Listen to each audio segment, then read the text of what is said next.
You're watching Flaw. Wait, I got it. What? Because we haven't got the name of this new series yet. Yeah. Because the first video coming out where you're going to comment the name, we haven't had yet. We haven't had that yet. So just read this. I got a stand-in. Welcome to Throw-Ho, where we keep things low pro to help the videos flow-mo. You're fired. That's it. Anyway. And today on Throw-Ho, I'm Thomas. And I'm James. That's James. Yeah. And this is the all-new Charger Daytona Scat Pack. Scat Pack. So this is an EV. Don't turn it off yet. Don't, because it sounds like this.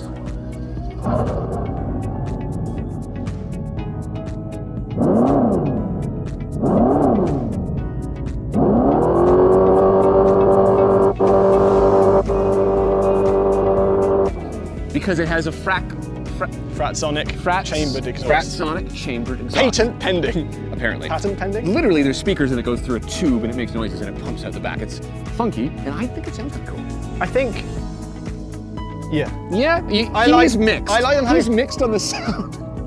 When it's stationary, it just seems a bit obnoxious. It's supposed to be as loud as a Hellcat. It's not. Yeah, and the car is supposed to be as quick as a Hellcat. It's 3.3 seconds to 60 because it's all-wheel drive. Yes. 670 horsepower, 627 pound-feet of torque. $73,000 for this one. It's a lot. It's a lot, but That's they do say it is the most powerful muscle car, which doesn't make any sense. Yeah, that's right. Because like now or ever, or currently on sale? They didn't say currently on sale. No, they didn't. No they keep saying that. Yeah. What is currently on sale are the shoes we're wearing. This episode is supported by Very well done, yeah, Dave. Thank you. Yes, Peloti sponsored this episode. Talk more about them at the end, but they're just lovely. I got the Arizona spec on. Yeah, they do look good. The silver with the. Do you want to know how I know we're in Arizona? Because it's really, really hot. I'm dehydrated already. I peed and sand came out, and there's gunshots in the background. That is all happening. Yes. Yes, quite expensive. Slightly outpriced is an Ioniq 5N. Which is another fun sounding EV. Yeah, which is a fun driving EV as well, and that's really the big question. They said that they wanted to make this drive like a Charger or a Challenger. Yeah, feel like a Charger Challenger. Yeah, there's only a Charger now. There's going to be a four-door. There's going to be a four-door Charger. And this is a two-door Charger. Two-door Charger. And there's going to be a petrol version. Yes. Called the 6-pack. Right. But right now, all you can get is the RT, which is a lower horsepower thing, and then the Scat Pack, which is this. And this currently does not have a wide body, as you can see. We're going to talk about more of the way it looks in a minute. Would you like to go for a drive? Yeah. I'll go over here. Yeah. Yeah. All right, we are in sport mode because we found out the track mode for some reason makes the car slower. Currently, yeah. Here we go. That's a little burnout. That was a pretty good little burnout, actually. So that's a 3.3 second 0 to 60, 670 horsepower. I mean, it's pretty quick. It's not that quick though. Why is it delayed on the? Yeah, that's like VinFast level delay. That's like VinFast level delay for sure. And there's no excuse because it's an EV. We should have. You know what's funny is that. We're coming from a Charger and a Challenger, which has a big displacement Hemi V8, which has so much immediate torque and punch. So not only is there a delay, but you're actually getting a delay in power once the power arrives compared to a V8, even though it's an EV.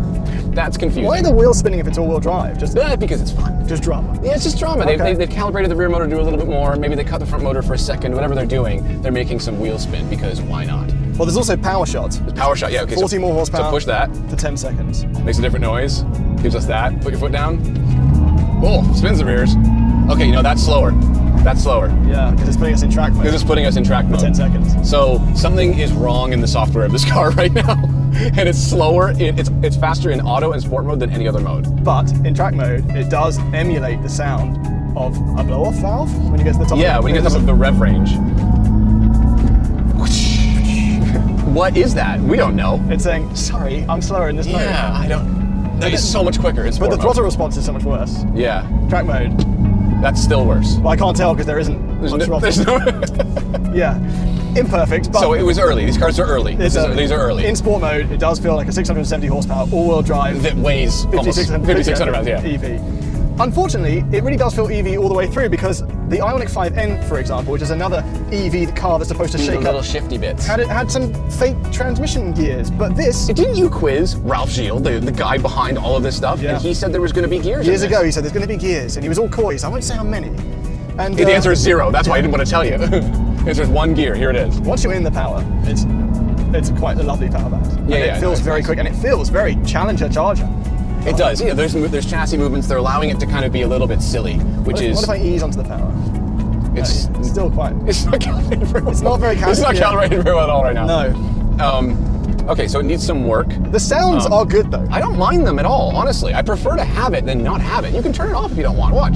Put it in auto, and It's just an EV. And now it's more honest. Now it's more honest. Yeah. Well, And faster. And faster. Track. Okay. Speaking of track mode, should I go see kind of what it does around the corners? Sure. Okay. Before we switch, can we talk about the styling? Because I want to talk about it because I really like it. You really like it. I You think they nailed it, don't you? I genuinely think they nailed it. It looks like a Charger Challenger thing. It looks like an old Dodge. It's cool. It's supposed to be hark back to sort of the late 60s ones. Yes. But except we've got the new vibe going on. But that's part of why we have the frat sock. Yeah, what's a frat sock? Well, I'm glad you asked that because the frat sock came after the Flukerang. Are you making these up? Anyway, this is, I think, very clever. So they've still got some EV swoopiness, but in order to make it look like this is literally like a wing, right? The actual car shape goes down here. Well, what's under the hood? What have we got under here when we look? Well, there is, I remember Ralph Gilles saying specifically to you, He said people are going to come up to car shows. they want to open the hood and they want to see something spectacular. And it's a frunk. Hey, at least it has a frunk, okay? does. If this was a VW, it'd be a mess of spaghetti wires. Yeah. I bet you get your bag in that. You could get a bag in that. That's pretty boring otherwise. Yeah. Do you think it would look better with a wide body? I think it's begging for a Yeah, wide body. it is. Here, let's move out of the way quickly. Look at that. Move out of the way. Yeah. All right, Joey, give it a wide body. Come on. That's pretty good. The white, I will say the white's not its best look. I think, so I agree with you. I think from so many angles, I think the front angle, it looks spectacular. I love the new Frat Sock logo that's also old. I think that the rear is great. I think the front three-quarter is great. I think there's just an awkwardness here. No, I agree, because it feels like it goes back too far.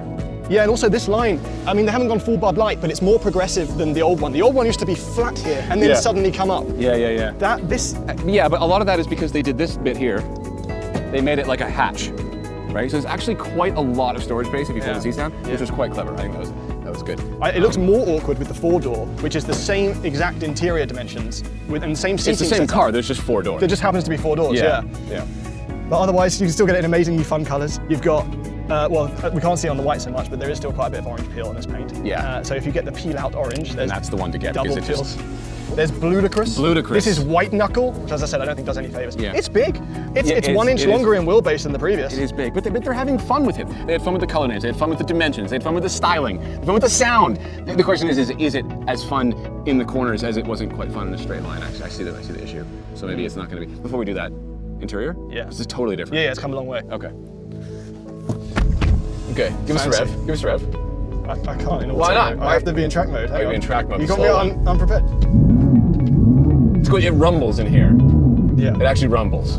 It's cool. And I really think the noises work. No, honestly, it does. It's fun. I'm actually a huge proponent of fake noises in EVs. We have fake noises in not EVs, so why not? Anyway, completely redone interior. It needed it. It was about 4 generations old. It was, yeah. And as a result of being completely modern, we get capacitive touch. Yeah, but at least we still have a volume knob. We do. And a tuning knob. And the screen's okay. It's not the quickest, but it's better than they have been for a while. I think it's fine. Right? Yeah. Sometimes it lags. I don't love the screen stuck on gauge cluster thing. The double. Yeah, the M2 was like, I'm gonna do this, and the Mustang was like, nice. And the Challenger was like, okay, I'll do it too. But you can change. Yeah, stuff. I feel like this car's been bullied into doing this. So if I can change the displays. There's that one. There's focused, which is that. Yeah. I don't know why the speedometer is blurry. Why is that low? It's like fuzzy. I don't know why is that it's low fuzzy. res? Also, it doesn't go up every number. It skips a bunch when you accelerate. So leave it to the Americans to make a gear selector feel exactly like the grip of a pistol, because that's what it is. I like that. It's really funny. But the Challenger was always something that was very physical. You used to get in, and there was the wide. You could chicka-clunk. You'd have to pull the parking brake, clink. Oh yeah, does it not have a foot parking No, it's brake? all in the same place now. Oh, that's it's all in the same depressing. place. But there is a proper on button, so that at least like that when it comes to. Yeah. We've got the Daytona badge there. Yes. Which in the ICE Charger will be just says Charger. It will just say Charger. That's the only difference to the interior. I believe so. But this is a cheaper option. This stuff, this ambient lighting and this like door card here. Right, you can get fancy. You can get like carbon fiber one, right? Yeah, there's a few options for these, and they can go up in price. It's one of the packages like $6,000. It's like really expensive. Yeah, there's also premium audio. This is the base audio. It's absolutely fine. It's fine. You got this new steering wheel, which I think really helps to modernize it because that was sort of getting really long in the tooth. It's a flat bottom and flat top. Has drive modes here, the power shot button here. Otherwise, physical buttons quite simple. Yeah, no, this is comfortable. Tons of headroom here. Enough headroom in the back for a normal adult human. Yes, right? and that adult human gets to enjoy a panoramic roof. Yes, spend the extra money. Yeah. I was very comfortable in the back there. Yeah. Very, very comfortable. No, it's a comfy car. It's actually, I think comfort is very much its forte. What are you trying to say? What are you trying to say? All right, so before I honk on this thing, we drove it here on the highway. We did. We drove through Phoenix. The beauties of Phoenix: cacti everywhere, and brown. It's really brown right now. Brown. Last time we were in Phoenix, it had rained, and we were like, "Wow, it's really nice in Arizona." They're like, "Don't get used to it." But no, this was really nice on the highway. It was lovely. Surprisingly quiet. Really, like for an EV, you know, when you're normally exposed, especially just in auto mode, when you're exposed just to wind sound Or tire noise. There was none. It was So, silent. Highly insulated. And that's where some of that weight goes. Yeah, I guess so. Yeah. All right, so we have discovered, as we talked about before, that track mode is either they decided to pull back performance in track mode to make it last longer on the track, or it's broken. It's broken. If it's the first one, it's not acceptable. If it's the second one, it's not acceptable. It's broken. So there's no way. It's horrible. So we're in custom mode. I've got everything in the sport. So I got steering in the track mode. I've got the engine in sport mode, right? And can you go back to it? Go on, hold. Okay, so if I double click this thing there, it brings this up. Okay. So paddles on, which all that does is it lets me use the regen paddles. So I can click that and it changes the regen. That's so weird. Why would they have it as an option? I don't know why that's okay. Anyway. Propulsion sport, which is the fastest. Yes. Traction, for some reason you put it in track. got it in track. It's very scary canyon modes. Yes. Suspension and track. And steering and track. All right. Let's see what she does. I honestly cannot push it on these roads because it's big. You know, it drives like a Challenger. Well, that was one of their goals. It was a goal. They wanted to make an EV version, and you know what? I think they have, because it's kind of big and cumbersome. It feels like the previous gen. It's heaving. It's heavingly large. It's heaving like my cat in the middle of the night. I think that that's a big steepy. That's a big cliff. Big steepy. Big steepy. That's what we call That's a big steepy. That's a big steepy. Right there. With Let's no just guardrails. Go real slow through here. Yeah. But yeah, it really feels like a Challenger from the passenger seat, but a more controlled one. And it makes me excited, because obviously we discovered that the acceleration experience in this, when you're trying to be naughty, apart from being quick, that feels quick. That feels quick, yeah. I think that I'm excited for the six-pack. Yeah. The six-pack hoe, or the six-pack so, whatever you want to call it. I think because the insulation's great. You know the double line roll? Yeah. I'm having a really hard time with it right now. You find it challenging? I found it challenging, yeah, because the steering is really numb. It's not. I'm having a really, really hard time placing this car accurately or confidently. It's not a Canyon Carver. No, it's not. It's not meant for this, and I'll give it that. But by the end of the previous gen, which suspension of which started in Mercedes in the 80s. Yes. They had quite a lot of time to perfect that platform. It was pretty good. It was quite an accurate car, and it talked a lot. This is not really communicating that much with me, so I'm having a hard time. Do you find that the compliance of the chassis and the extra control there makes up for it a bit? Like as a package, I find this, I'm more confident in this. Maybe it's the all-wheel drive as well. Yeah, well, that it is. I'm not worried about putting my foot down. Not that I really have been able to. But this right here, like it's big, and I'm like, wow, that guardrail's really close. I'm just not confident with putting the front end exactly where I want it. The seats are now for a lot of. So I can change the bolsters here, and these new seats. Yep. We've had the same seats There's two different types of seats since you can 300 BC. These ones are quite nice. And I can change the footwell thing. So, okay, so if you really lean into a tight corner, you get a little bit of weight in the front end, but even still, I'm kind of having a hard time. It is obviously really extremely heavy and big. That's the other thing about the six-pack. You know, you save 1,000 pounds. 1,000 pounds, yeah, that's a lot of pounds. That's a car. It's a big difference. It's the difference between the new M5 and the old M5. Yeah. Pattern here with the electric Yeah, stuff. I'm gonna turn around. Feeling a bit sick because we've been moving around all over the place. Yeah. Yeah, that's kind of happening. But that's okay because it's not really for this. So I'm not gonna knock it down. The ride is really good. It is doing a pretty good job of controlling its weight. Yeah, the ride is good. The chassis feels good. It's quick. It's insulated. The new seats are lovely. But I mean, turn your cooled seats on. Turn my cooled Trying to seats feel better. Yeah, they're nice. They're pretty Quite good. powerful. Yeah, I'm gonna turn mine on too. I like that there's a physical button. That's the heated seat. No, not the air zone. Okay, I don't like that it's a touchscreen button, but Capacitive. whatever. Yeah. This doesn't feel quite ready to me in general. Like based on what we've seen with the powertrain, like, you know, there is a lot of flaws in the powertrain. There are a lot of flaws, many of them actually. Yeah. Just feels same thing we said about the VinFast. Powertrain stuff just feels a bit half-baked. Yeah. And I expect better from a big manufacturer. Which makes me wonder. Well, let's pull over and we'll talk about it. All right, here's what I think has happened here. I think that Dodge has just made the new Charger/Challenger with the Hurricane 6 in it, and then for compliance, they've EV-ified it. That's how this drives me. That seems speculative. Let me ask the CEO. Oh no, sorry. Oh no, he resigned. Yesterday. Yesterday, yeah. No, it has very much the vibe of, This is my moment. let's just get it done. Let's just get it done and get it out of the way. I think there's some really great things going for it. Yes. I think the chassis feels great. Yeah. I think the rear seat being spacious is nice. I think the fact that it's going to become a 4-door and the fact that it's going to the isolation's great and the comfort is good and the tech feels pretty good inside. Oh, and another thing to point out, we give Tesla a hard time for this because they're crap at making brakes. Yeah. They have not been crap at making brakes here. Look at the size of these things. They're big boys. Big boys, front and back, proper fixed caliper, multi-piston brakes. That's the way to do it because when you have to stop a moon, you need big brakes to do it. And the design is good. I know, but the issue that I have is that if you design a car that can be an EV and can be a gasoline car, you will inevitably make compromises for either. So you wish they'd just gone straight ice? I think the Charger should have been EV, and then the Challenger should have been the Hurricane, or something like that. The Audi A6s are all EVs now, and the A5 Sure, is not something. or whatever you're going to do. I just think that trying to make a platform that does both means that's why it's so heavy, right? And there's a transmission tunnel in it.